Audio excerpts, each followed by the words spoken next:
It started with a scratch. Just a single paw, clawing at the soil like it was reaching into time itself. Behind the crumbling remains of St. Maron's Church, surrounded by ivy and forgotten graves, Officer Clara Reyes stood motionless, watching her canine partner, Jax, a grizzled old German shepherd, dig with a desperation she'd never seen before. He wasn't following commands. He was following something else. Instinct, memory, maybe even something divine. And then came the bark, a sound torn from his chest like a siren of the dead. Clara dropped to her knees and began digging beside him. A minute later, her fingertips scraped something that didn't belong to the earth fabric, frayed and faded. And then, bone. If you believe in the power of kindness, the strength of second chances, or the unwavering loyalty of animals, please like, comment, share, and subscribe to Positive Tales. Stories like this deserve to be heard and remembered. Clara Reyes hadn't come to Elmsbrook looking for purpose. In fact, she hadn't come looking for anything at all. After 10 grueling years in city law enforcement, she was running on fumes. A failed hostage negotiation had left a boy dead and Clara shattered, her badge heavy with guilt. She requested reassignment and was quietly shuffled off to rural duty in a sleepy town where nothing ever happened. That's what they told her, anyway. Elmsbrook seemed peaceful enough at first, slow mornings, polite people, streets lined with picket fences and hydrangeas. But there was something beneath the surface, something off about how the townsfolk avoided certain streets, lowered their voices at certain names, crossed themselves at the mention of the past. St. Maron's Church was at the heart of it. Burned out decades ago, only part of it remained standing, like a ghost with a spine. Jax, her canine partner, was another transfer no one wanted.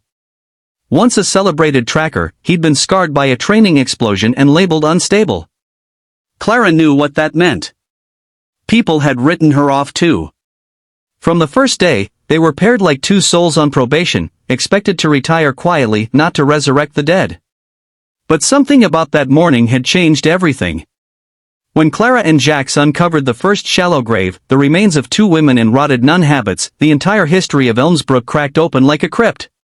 Dental records and clothing analysis confirmed it. Sister Evelyn and Sister Margaret, nuns who had disappeared 35 years ago, declared runaways by a system too eager to forget. Their disappearance had haunted some, but most had moved on, lulled by the church's silence and time's erasure. Now, they were back. Their bones, their truth, crying out from the earth. Clara couldn't ignore the feeling that Jax knew something more, that he felt what others couldn't. Over the next weeks, he grew restless near the church, pulling at his leash, scratching at spots no one else saw. Clara followed. What they uncovered shocked the town and changed the course of history. 3 more graves. 3 small skeletons. Children. Girls, dressed in remnants of 1980s orphanage uniforms. No missing persons reports. No names. No inquiries. Clara's grief turned into fury. She began digging into diocesan archives, town records, and interviewing those who had been children or teens at the time. A hidden pattern emerged. The orphanage next to St. Maron's had quietly shut its doors 2 years after the fire that destroyed part of the church. Survivors spoke of beatings, solitary confinement, whispered abuse. And always, the presence of Father Callahan, the charismatic priest who had ruled the parish like a king. He had died of a stroke in 2004. His sins, it seemed, had died with him. Until now. But Clara wasn't alone in this fight. Jax, with his wounded heart and old eyes, led her to more than clues, he led her back to herself. The night she woke from nightmares, he was there.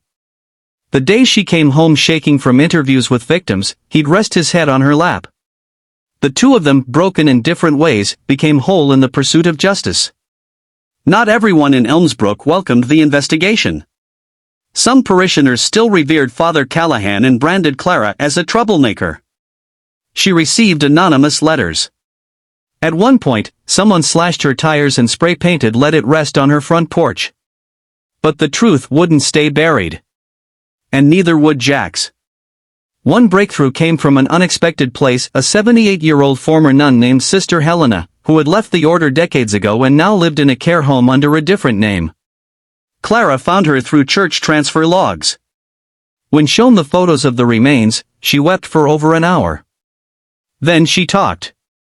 Sister Evelyn and Sister Margaret had planned to report Callahan for the abuse of the orphans. They had gathered statements from the children, documented injuries, and were preparing to go public. But the church found out. The sisters were told they were being transferred. They were never seen again. Sister Helena was warned to keep quiet or suffer the same fate.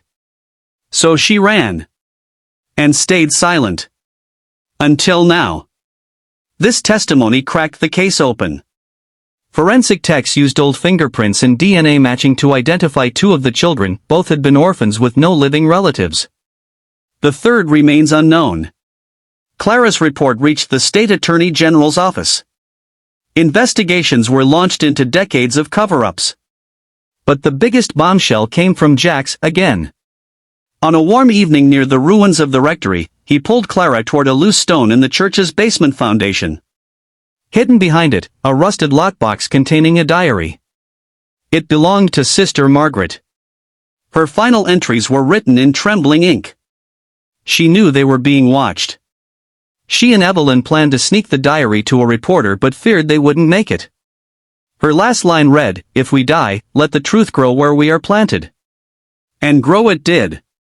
The town of Elmsbrook held a memorial for the 5 souls recovered. Hundreds gathered. Survivors from the orphanage, now adults in their 40s and 50s, shared stories, hugged, and cried. Clara stood at the edge of the crowd, Jax sitting proudly at her feet. They were no longer exiles.